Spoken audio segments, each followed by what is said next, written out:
Ya, selamat sore. Terima kasih atas kedatangan teman-teman media. Pada sore hari ini, Rabu 16 Juni 2021, kita mengadakan konferensi pers terkait dengan kasus kriminalisasi seorang anggota Bayangkari di Polresta Manado. Nah, pada sore hari ini, saya Ketua Umum Persatuan Pewarta Warga Indonesia, Wilson Malengke, menerima kedatangan dari Ibu Nina Muhammad lengkapnya. Beliau adalah seorang istri dari seorang anggota Polri yang bertugas di lingkungan Polda Sulawesi Utara di SPN, Sekolah Polisi Negara di sana. Nah, beliau ini saat ini sedang menghadapi kasus yang menurut kami adalah sebuah proses kriminalisasi terhadap Ibu Nina. Oleh karena itu, maka kami menyambut kedatangan beliau dan mencoba menggali informasi tentang proses yang sedang dijalani. Nah, kepada para anggota Polri, terutama dalam hal ini yang menangani kasus ini di Polresta Manado dan Polda Sulawesi Utara, kami ingin ingatkan, terus-menerus mengingatkan agar Anda semua sebagai anggota Polri yang dibiayai dari uang rakyat seyogyanya menjalankan tugas pokok dan fungsinya dengan sebaik-baiknya. Tugas pokoknya itu adalah melayani, kemudian mengayomi, melindungi, dan menolong serta menegakkan aturan yang ada. Nah, ketika kita bicara tentang penegakan aturan yang ada, maka laksanakanlah tugas-tugas pengamanan dan penegakan hukum itu sesuai dengan aturan yang ada, bukan mengatur-atur aturan yang ada itu. Nah, kami melihat bahwa proses kriminalisasi yang ditimpakan kepada Ibu Nina ini sangat jelas. Mengapa? Karena sebenarnya ini kan persoalan dua pihak yang sedang bertikai atau berkonflik. Tapi di satu sisi pihak si A dilayani dengan baik, sementara pihak beliau ini justru diproses demikian rupa, padahal alat buktinya justru sangat lemah. Nah, ini sebenarnya merupakan, menurut kami adalah sebuah proses kriminalisasi dan diskriminasi hukum yang terjadi di Sulawesi Utara, dalam hal ini di Polresta Manado. Nah, oleh karena itu maka saya mengimbau kepada para penegak hukum yang memproses kasus ini agar berhati-hatilah untuk melakukan hal-hal yang tidak sesuai dengan aturan hukum, karena kita akan proses, kita akan perkarakan siapapun yang melakukan kriminalisasi terhadap warga, terutama kepada Ibu Nina yang juga merupakan anggota Persatuan Pewarta Warga Indonesia. Sebelum lebih jelasnya, nanti bisa didengarkan keterangan dari Ibu Nina terkait dengan kriminalisasi yang dialami oleh beliau dan sampai sejauh mana proses itu sekarang. Tapi sekali lagi saya ingatkan bahwa kalau hal ini terjadi kepada anggota PPWI, maka kita akan terus-menerus menyuarakan dan memperjuangkan hak-hak dari seluruh warga masyarakat PPWI dan masyarakat pada umumnya. Demikian, terima kasih. Pak Wilson, sedikit permintaan kepada Kapolri yang baru tentang pada waktu itu Pak Jokowi sempat menghubungi Pak Kapolri untuk memberantas pungli sampai ke akar-akarnya. Seperti apa himbauan Pak Wilson selaku Ketua Umum PPWI? Ya, terima kasih.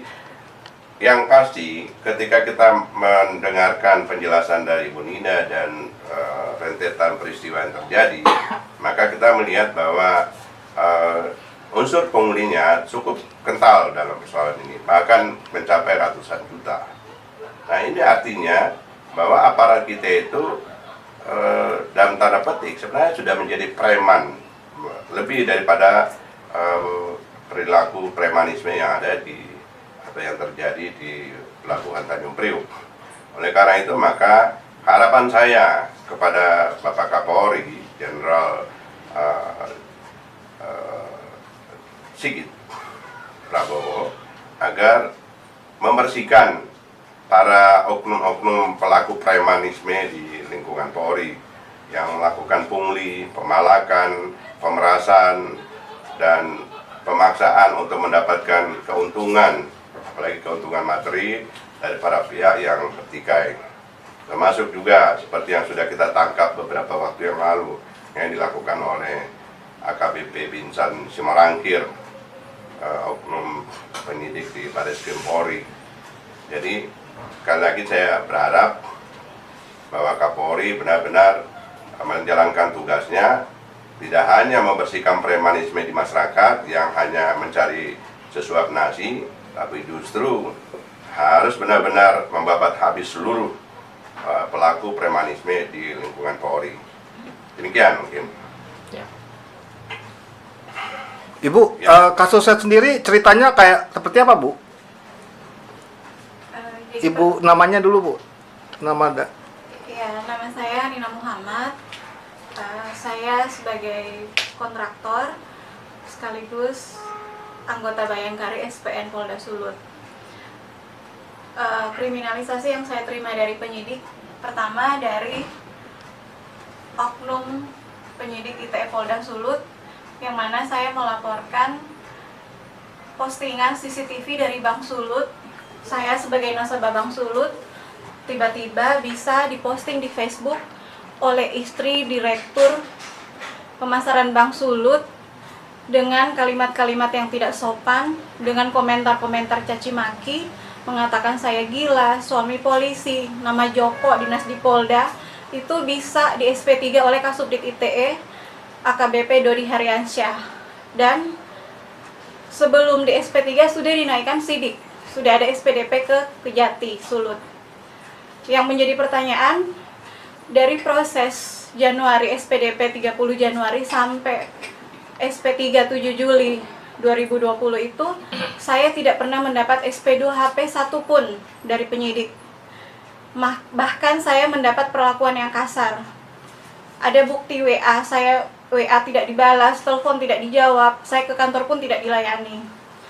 Sementara pada tanggal 24 Juli saya mendapat surat undangan klarifikasi dari Polresta Manado Unit 2, di mana saya dilaporkan oleh pegawai Bank Sulut Go yang bernama Rolandi Libradona Talib yang mengaku sebagai kuasa hukum dari Soraya DC Tanot yang notabene terlapor yang saya laporkan di Polda Sulut atas postingan CCTV Bank Sulut. Itu berproses cepat sekali. Juli, Agustus sidik, September saya dijadikan tersangka dalam waktu yang sangat amat singkat dengan postingan foto saya sendiri. Dan yang menjadi pertanyaan di sini, ketika saya melapor di Mabes Polri, ternyata data yang muncul di SPKT Mabes Polri itu pelapor adalah Rolandi Talib, korbannya juga Rolandi Talib. Sementara tersangkanya saya sendiri, Nina Muhammad. Sementara saya tidak mengenal sama sekali dengan Rolandi Talib, apalagi bertemu langsung dan berteman di Facebook. Kenapa di LP bisa berubah dalam penerapan BAP yang ditanyakan kepada saya? Pelapor Rolandi, korban Soraya. Dan yang ingin saya tanyakan di sini, di mana keadilan saya sebagai Bayangkari, saya tidak diperkenankan penyidik untuk menghadirkan saksi ahli pidana yang meringankan untuk saya. Sementara saksi ahli pidana sudah jelas mengatakan itu cacat hukum karena yang harus melapor adalah korban sendiri. Karena termasuk untuk delik aduan, bukan delik biasa. Jadi tidak bisa diwakilkan kecuali korbannya anak-anak ataupun orang gila. Nah, di sini yang saya tanyakan, kenapa Rolandi bisa penerapan di LP itu sebagai pelapor dan korban? Tapi penyidik dalam BAP berubah.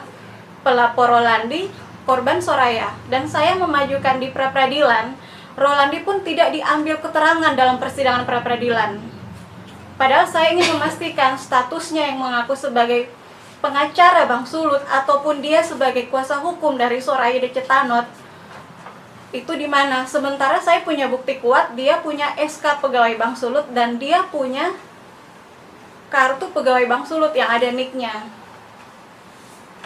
Sekian dari saya, mudah-mudahan kriminalisasi yang saya terima ini bisa segera mendapat keadilan. Terima kasih. Baik, Bu Nina selaku istri dari anggota Polri atau Bayangkari, keluarga besar Polri, ada permohonan kepada Kapolri untuk tidak terjadi lagi kriminalisasi, karena jelas-jelas internal Polri atau keluarga besar Polri saja ada dugaan kriminalisasi, apalagi orang di luar Polri. Iya.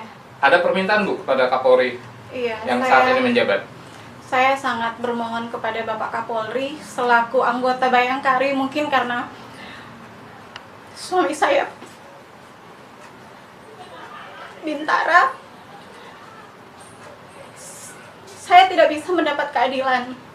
Tapi saya berharap melalui usaha-usaha yang saya ambil lewat Kompolnas, lewat Komnas HAM, dan lewat Ketum PPWI ini bisa ada realisasi dan bisa ada keadilan yang bisa saya dapatkan. Karena Bapak Kapolri sering mengatakan hukum jangan tajam ke bawah, tumpul ke atas. Sementara sekarang kejadiannya pada Bayangkari, anggota keluarga besar Polri. Itu yang saya minta. Mudah-mudahan ini pertama dan terakhir. Terima kasih. Kira-kira Pak Ketua ada penutup, Pak? Ya, kita sudah dengar sendiri penuturan dari korban kriminalisasi yang terjadi di Polresta Sulut. Oleh karena itu, apabila ini terbukti, maka saya minta kepada Kapolri untuk mencopot Kapolres dan semua pihak yang terkait dengan persoalan ini. Sebab tugas mereka, kalau dibiarkan terus-menerus seperti ini dan diberikan kewenangan yang besar seperti ini untuk memproses warga, itu akan terus-menerus terjadi. Nah, kapan selesainya persoalan kita kalau anggota-anggota Polri itu atau institusi Polri dipenuhi dengan oknum-oknum seperti itu?